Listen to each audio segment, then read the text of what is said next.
Okay, I'm joined here by Yair Golan. Thanks very much for having me in your home.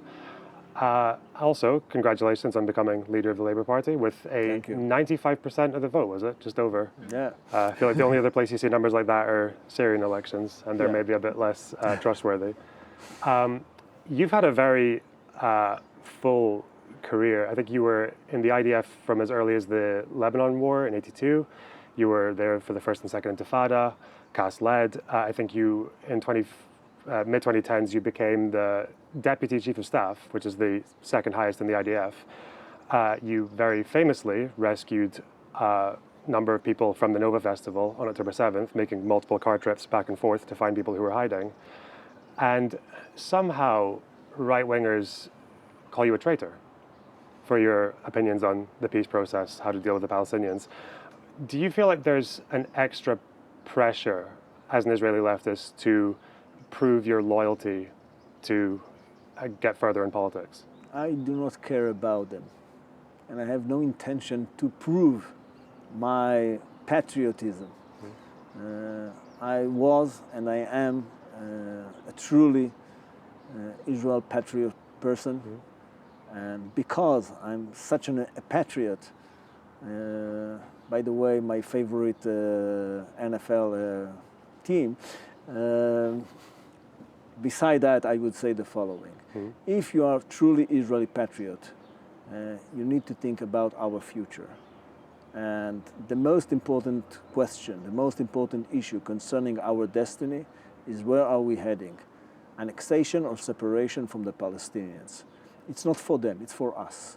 We need to think, what is the nature, the basic nature of the Jewish state?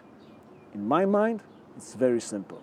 We need a state with a vast Jewish majority, the homeland of the Jewish people, the only independent state we have in the world, and at the same time, free, egalitarian, democratic state. And the only way to implement these two concepts is by separating the land. I truly love all the Holy Land, concerning, including Judea and Samaria, but this is not the issue. We live here in the 21st century, and we need to remember that, all right, in our modern world, we need to figure out what is the right way to secure and to make the Jewish existence safe enough. And the only way to make it to come true is by separating the land. It's not because I'm happy with that, because this is a true necessity for our destiny. Okay. You've recently said that the current objectives that Netanyahu is pursuing in Gaza are unrealistic and that it is impossible to destroy Hamas in the way that he says you can. Personally, I've no military experience. I feel like whenever I see in the news people talk about, we've destroyed 20 battalions, we've destroyed 21 battalions, even though you're talking about a group that doesn't seem to be very interested in fighting like battalions. They seem to be more interested in separating into little groups. So were you in Netanyahu's position, how would you be approaching the current war in Gaza right now? I think, it's truly simple. First, the main goal for Israel right now is to free all the hostages as soon as possible. This is a matter of national security. It's not just the lives of 124 persons. It's not just about the destiny of their families. It's about what kind of a nation we are.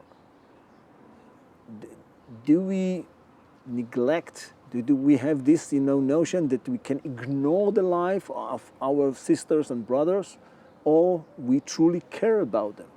And if we truly care about them, and if the Israeli society has enough cohesiveness inside it, then we need to free them as soon as possible. So this is the first goal of the war right now. The second goal is to secure Israel, from much a larger angle.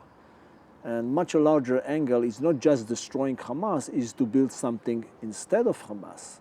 It's to provide the Palestinians some sort of an alternative. So therefore, At the same time we keep fighting Hamas, we need to build at the same time some sort of an alternative. And the only alternative I can see is the Palestinian Authority with a strong backing from regional powers and from global powers like the US, like the EU. And all together, I think that what we need right now is a strong diplomacy in order to build this alternative. The fourth issue is to take this opportunity, and every crisis holds some sort of opportunities in it, is this opportunity to consolidate a strong front against Iran. Mm-hmm.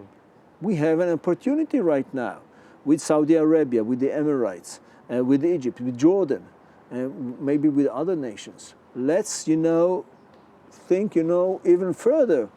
Where are we heading in our, relationship with the Iranians? We cannot reconcile them. There is no peace agreement in the future between Israel and Iran as long as the extreme Muslim regime in Iran in power.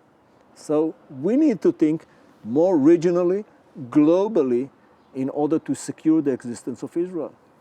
Yeah, I feel like when I look at different figures within the PLO or the Palestinian Authority, every time I read about a new kind of idea or a new group, say, or like the ideas of Salam Fayyad or Hanan Ashrawi talking about pursuing internal development and non-violent approach to dealing with Israel, I always feel like this looks really promising, but then they get like 2 or 3% of the vote or the polls.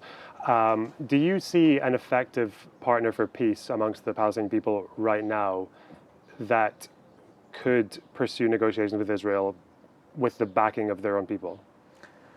I don't know. Mahmoud Abbas, Abu Mazen, is 87. He's not a young person anymore. We will see changes in the Palestinian Authority in the next few years. So it's really hard to guess.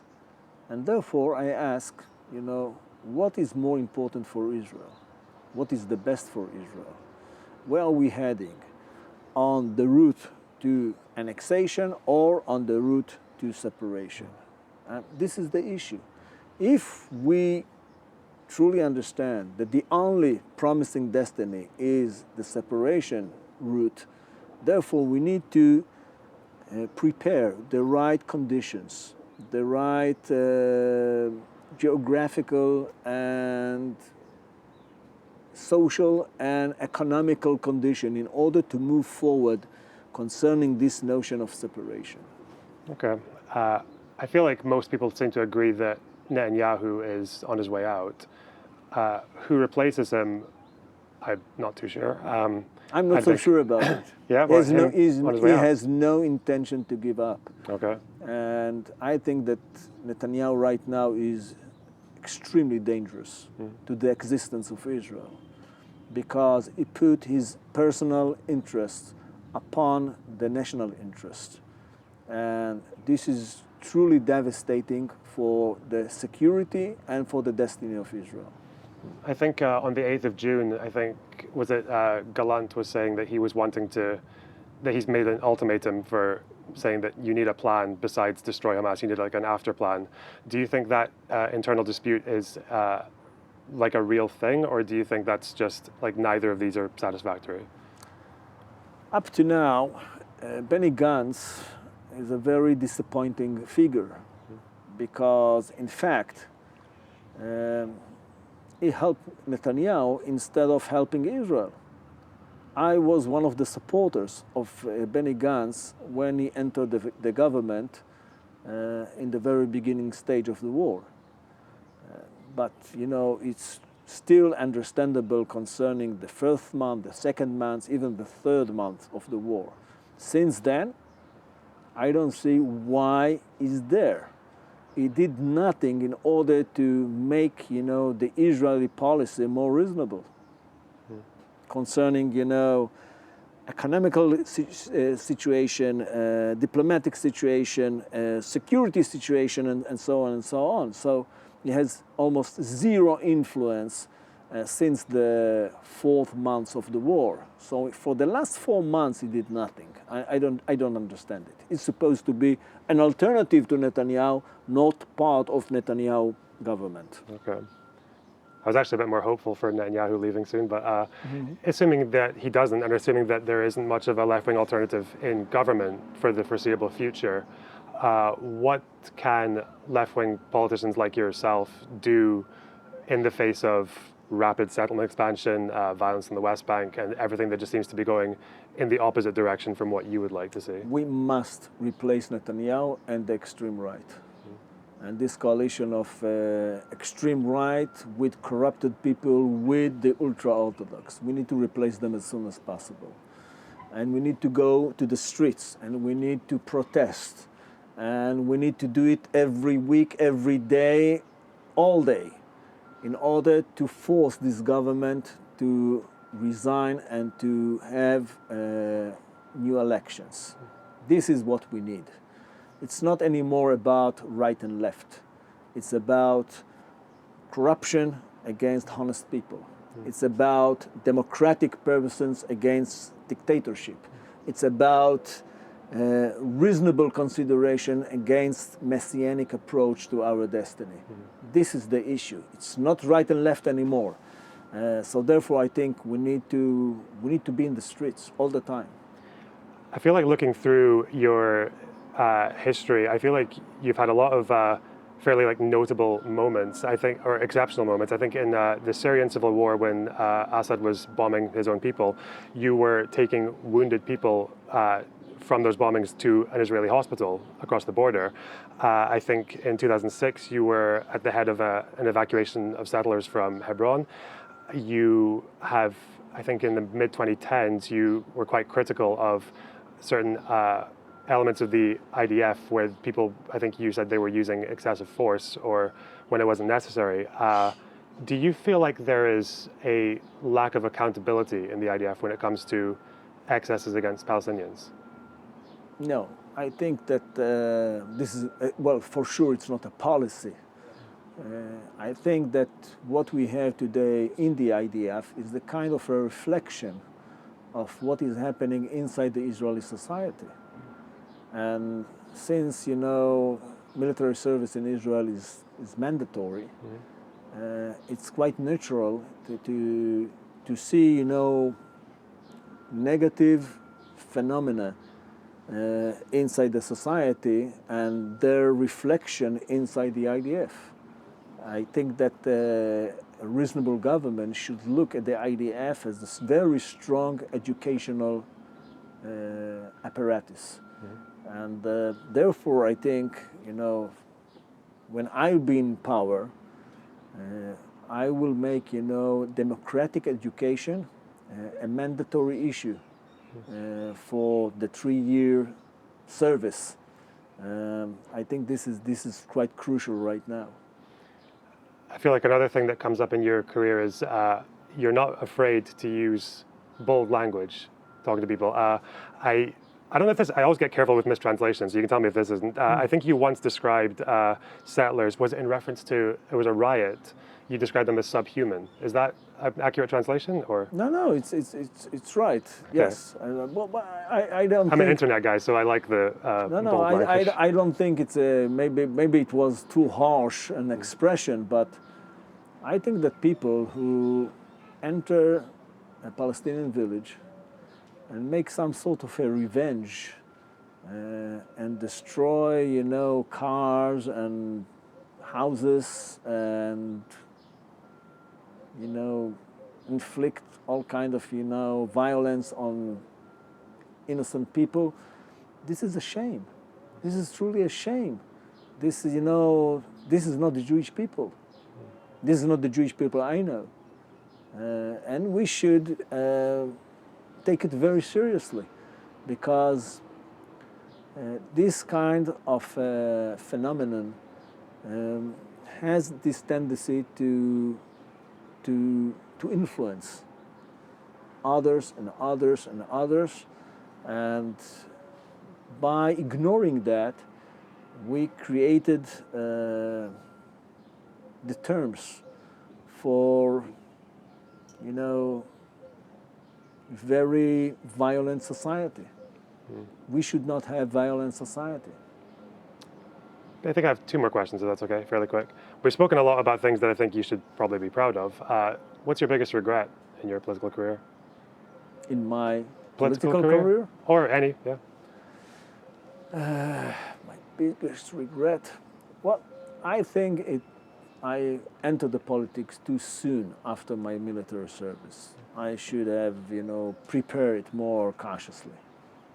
But I did it because I felt at that time that we were in a time of emergency, and then I discovered that I don't know what is a time of emergency.